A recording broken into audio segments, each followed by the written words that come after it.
So the Genshin 5.0 live stream happened a couple days ago, and a lot of people are singing their praises for However, saying, the devs have listened, they've Genshin Impact is fixed. A lot of people, singing their high praises for the 5.0 live stream because a lot of things have been added to the game, right? And I'm not going to take away from it. The changes have been very good. A lot of the changes are pretty good, but I've been stewing on this for the last couple days, really, and I don't know, I feel like maybe I'm the crazy one here, but as good as the changes are, something as like I've really been thinking, like, have the devs actually listened? Like, saying that the devs listened mean that they put those changes in because we asked them to put them in, right? That would imply what saying the devs listened actually means. But the reality is, all these changes, they're nothing innovative, right? They're nothing innovative. They're nothing like brand new. There's nothing we haven't seen before. These are changes that people have been screaming at Hoiverse to put in the game for the last 3 years, right? So you really have to ask the question: did they listen, or did they put these changes in because new competition is here, right? With Wuthering Waves, right? Because you really have to ask the question: if Wuthering Waves didn't exist, would we see any of these changes, right? And for a lot of people, that doesn't matter, right? A lot of people don't give a shit. They don't care that whether or not they put the changes in because they care or because there's competition. They're just happy that the changes are in the game, which is fine, right? I think that's totally fair, right? I think everybody's like that. I think everybody's like that, right? You don't care how the product's made, you just want a good product. I think everybody's like that, so I think that's very fair. But for me, it has me thinking, like, because a lot of people saying no, Genshin is fixed, and the reality is there are still a lot of issues that is wrong with Genshin at a fundamental level, right? Because essentially what all these quality of life changes are, essentially what they are is they've just ignited a flame, right? They've just ignited a flame and then like a spark to allow people to give this game another chance, right? A lot of people are like, okay, this has given me a reason to reinstall Genshin. I'm going to try it again. Hopefully it's good, right? But the problem is that Genshin is still flawed at the fundamental level. So even if these people come and try the game, majority of them are going to leave again within by the end of the 5.2 version, right? And that's kind of the issue, right? Because here's the thing. You have to ask the question, what does Genshin do that the other games don't, right? What does Genshin do, or at least do better than the other games, right? Wuthering Waves, Zenless Zone Zero, Honkai Star. What does Genshin do better than those games? And honestly, I've been thinking about it, and not much, if anything at all, right? The combat, no. Zenless Zone Zero and Wuthering Waves combat is far superior. Story, that's debatable. I think more people would say Honkai Star Rail. I'm of the camp of I like the Genshin story a lot. I like the Genshin story more. They just tell it very horribly. It's like there's not a lot that Genshin does that you would say is superior to the other games, right? But I've been thinking for a little bit. It's like, what can Genshin actually do to make their game actually shine over the other ones, right? Because right now, right, Genshin has the problem of Genshin has the issue of they'll have the versions 5.0 to 5.2 are going to be really good because of the Archon quests, right? They're probably going to be really good. But Genshin has a problem of after 5.2, people are just going to be like, all right, time to not touch the game until 6.0. That's essentially what's going to happen, right? Even with all these changes in, none of these changes are something that's going to make people stay with the game, right? They're just here to improve the experience for a lot of new players and some old players, but they're nothing so significant that like people who have left the game, even if they come back to give it another chance, they're just going to leave again, right? That's essentially what's probably going to happen, right? Because I talked about this many a times, right? There's Genshin is flawed at the core, right? So it's like, okay, so the question becomes, what does Hoiverse need to do to fix that? What does Hoiverse need to do to make Genshin the game that outshines the game that has something that the other games don't, right? What does Genshin have to do that, right? So then, off the top of my head, there are really only two things that Genshin has that the other games don't, right? Or at least do better than, right? The first thing is probably a very, very massive and a very, very expansive and very beautiful open world, right? Now, obviously, Wuthering Waves has an open world, and Wuthering Waves open world is very beautiful as well. I think people initially gave it too much shit. I think Weather Waves open world is actually really good. It really grew on me. But the reality is Weather Waves open world is not as big as Genshin Impact's. And for a lot of people, that's probably not even an advantage, right? A lot of people have hopped off the open world train. And a lot of people are starting to realize that open world just means a lot of dead space, right? A lot of in open world games is really not really much to do in all that open space. So it's just a lot of wasted space, a lot of wasted gigabytes. So the question becomes, how do you utilize that space, right? You have to be creative with that. What should Hoyoverse do to make the open world in Genshin actually enjoyable, right? Well, the first thing is they need to stop using Primo Gems as the only reason to explore the open world, at least in my opinion. Right? They need to stop using Primo Gems as the only reason to explore the open world, right? Because for a lot of people, right, a lot of people feel like, okay, I'm not going to waste my time searching the open world because if I want Primos, I'll just buy them, right? Well, that's for a lot of people, myself included, right? Not anymore, but like that's how I was, right? After my first year in Genshin, I kind of just stopped exploring and I just buy Primos. So right, that's the first thing. They need to stop using Primos as the only reason to explore the open world, right? So then, okay, so then what should they add, right? So I think the first thing that should probably start doing is they really need to go heavy on like giving like secret rewards or like secret quests or like hidden areas, right? They need to give us like rewards and like items and like stuff that you can only get through exploration, right? Like imagine if there was some secret, like in like Sumeria, right? Say in Sumeria in the desert, say there's like a secret sand pit that you could find, no side quest, no nothing. You just have to find it, and through that you can find like some kind of gadget or some kind of weapon or something that is unique to the open world, something that you cannot get anywhere else other than through exploration of the open world, right? And it's interesting about this is that they've already done this. It's already in the game. They've already done this. They've done this in Mondstadt and Dragonspine, right? In Mondstadt, right, there was that whole island that doesn't even show up on the map. You just see it in the distance and you have to go to it, right? You just have to figure out a way to get there, right? They did that in Mondstadt and in Dragonspine. In Dragonspine, there was like a whole like door, a massive door. There was no side quest, no nothing. There was just a massive door and you just had to figure out how to open it. And once you opened it, it gave you a bunch of rewards and there was a 4-star claymore in it. Now the claymore sucked ass and it was a craftable weapon, right? But the idea was there and honestly, I thought it was a good idea. I feel like they should have implemented that more. Now imagine if the weapon didn't suck. Imagine if in Inazuma,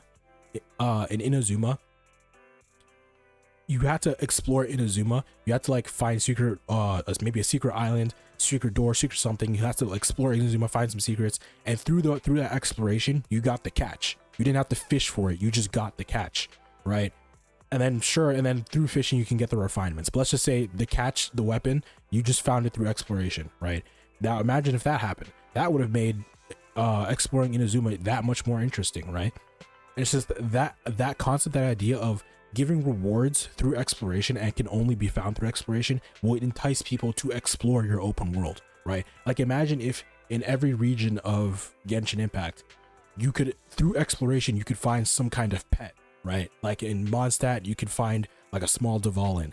Let's say in Inazuma, you could find like a small like Kitsune or a Thunderbird, right?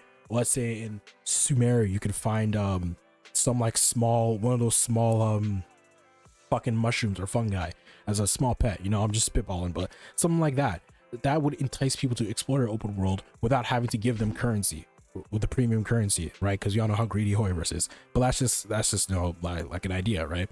Then the question becomes, right, like, okay, sorry, then after that happens, the question becomes, okay, after all the exploration, after you find all the secrets, you're gonna experience the same issue, right? After you find all the secrets, why would you go back into the open world?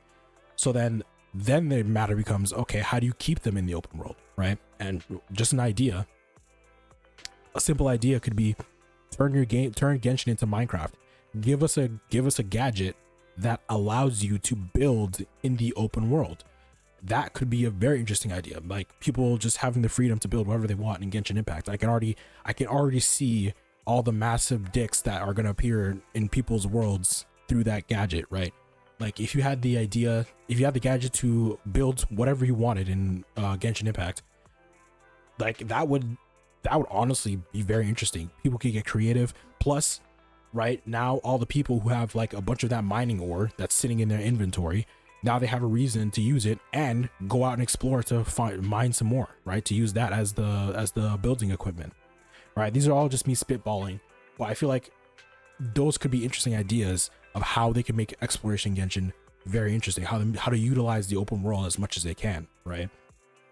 That's just, it's just a few ideas that they do. Now, mind you, I know for a fact none of this is ever going to happen. Let's just be realistic. Genshin, the Hoyoverse is never going to implement any of this shit. But if they did, honestly, I feel like Genshin could really shine, and like it would actually be like probably one of the best gacha games. It would reclaim its title as the best gacha game, even though at the time it was the only gacha game. But that's just whatever. All right.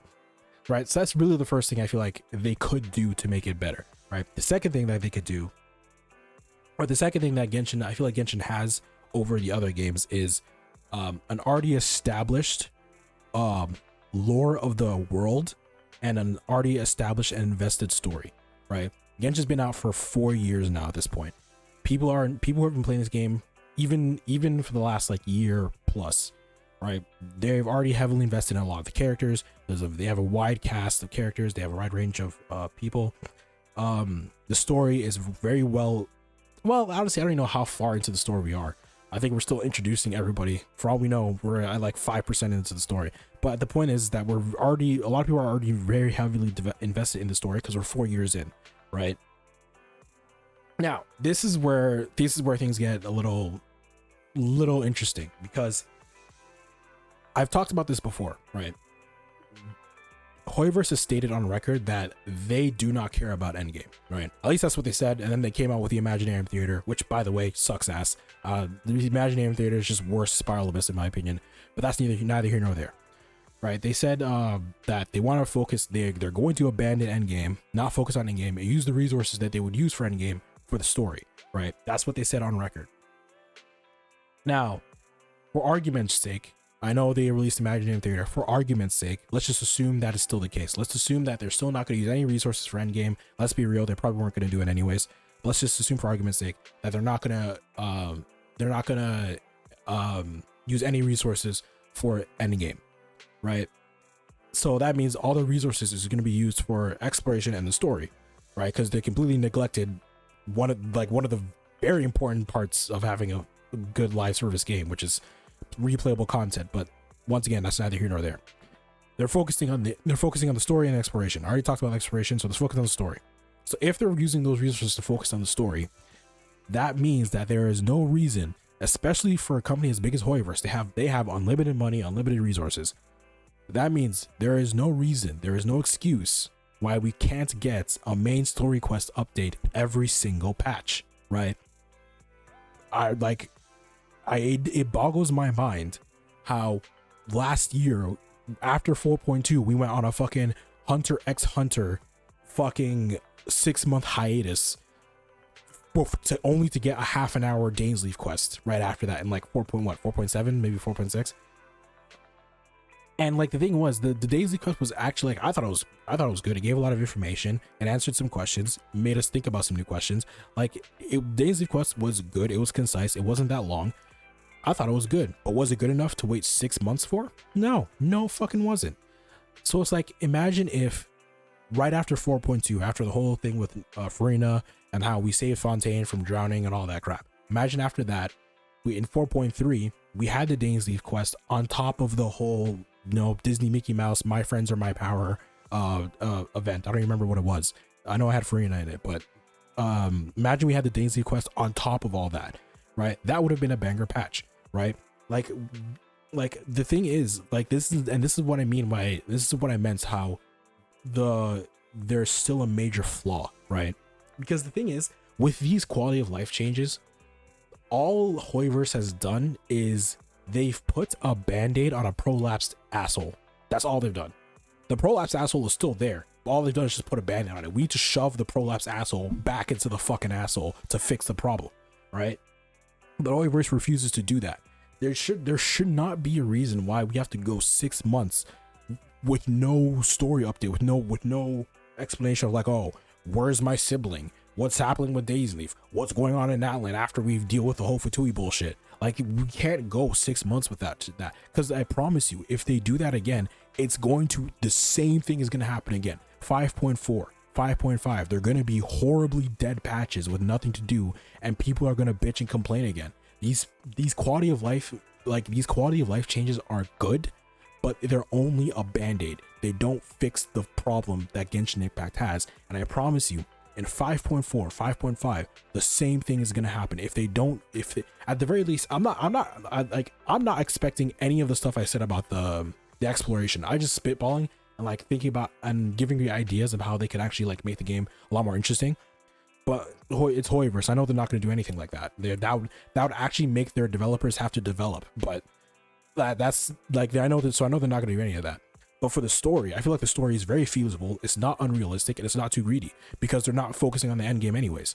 So if those resources in the story, there should not be a reason why. And like the story quests don't even have to be that long. Like, I'm not even saying that they have to be like a whole Avengers movie. They could be like half an hour, hour and a half tops. Like, they don't have to be that long. But there has to be a main story quest every patch. Like, we have to continue the main story every patch, so that way we have like something to look forward to every patch. I don't look forward, majority of people, not even myself, majority of people don't look forward to doing fucking nothing with random characters who have nothing to do with the main plot every single patch. Like, we don't need that at all. And it's the same thing is going to happen. 5.4, 5.5.